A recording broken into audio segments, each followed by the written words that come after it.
আমি যে দেশের পক্ষে কথা বলছি, ভারতের বিরুদ্ধে কথা বলছি, ভারতের বিরুদ্ধে বলতে ভারতের আগ্রাসনের বিরুদ্ধে কথা বলছি, এবং আমাদের পার্বত্য চট্টগ্রামে যে সকল সন্ত্রাসী বাহিনীগুলা পার্বত্য চট্টগ্রামে অবৈধ অস্ত্র নিয়ে এই পাহাড়ের মানুষদেরকে জিম্মি করে এই পার্বত্য চট্টগ্রাম সহ বাংলাদেশকে যে অস্থিতিশীল পরিস্থিতি করে রাখার যে পায়তারা, এখান থেকে বেরিয়ে আসার জন্য যে আমি সাধারণ মানুষকে আহ্বান করছি।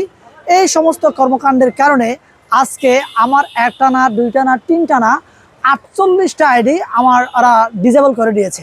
কোনো সময় হ্যাক করেছে, কোনো সময় রিপোর্ট মেরে নষ্ট করেছে।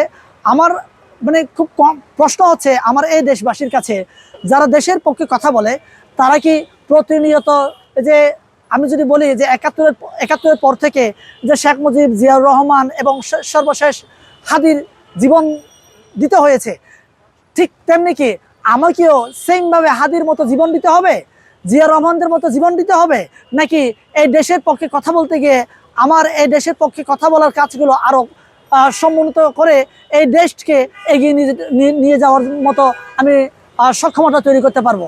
এই সমস্ত জায়গা থেকে আমার যে আইডি নষ্ট হয়েছে, এই আইডি ওরা সরাসরি আমাকে হুমকি দিচ্ছে।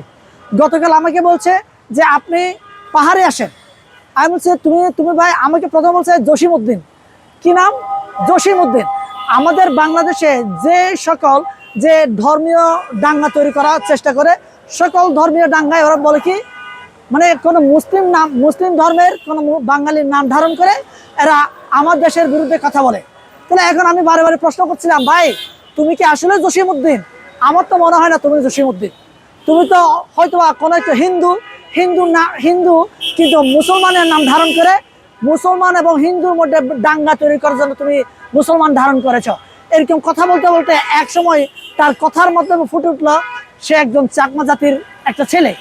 এই যে আমি কোনো জাতির বিরুদ্ধে কথা বলতে চাই না, কিন্তু এই যে চাকমারা বাংলাদেশের বিরুদ্ধে বারে বারে কথা বলে, বাংলাদেশের অস্তিত্বকে নিয়ে যে বারে বারে প্রশ্ন তুলে, এবং বাংলাদেশের যে পার্বত্য চট্টগ্রামের সেনাবাহিনী থেকে শুরু করে এই বাংলাদেশের বাঙালি জাতির বিরুদ্ধে যে কথা বলে, এই কথা বলার বিরুদ্ধে কথা বলায় আজকে আমার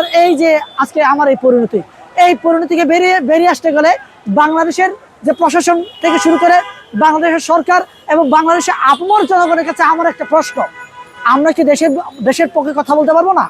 আমরা যারা দেশের পক্ষে কথা বলি, আমরা কি এভাবে হারিয়ে যেতে হবে? আমি হারিয়ে যেতে চাই না ভাই।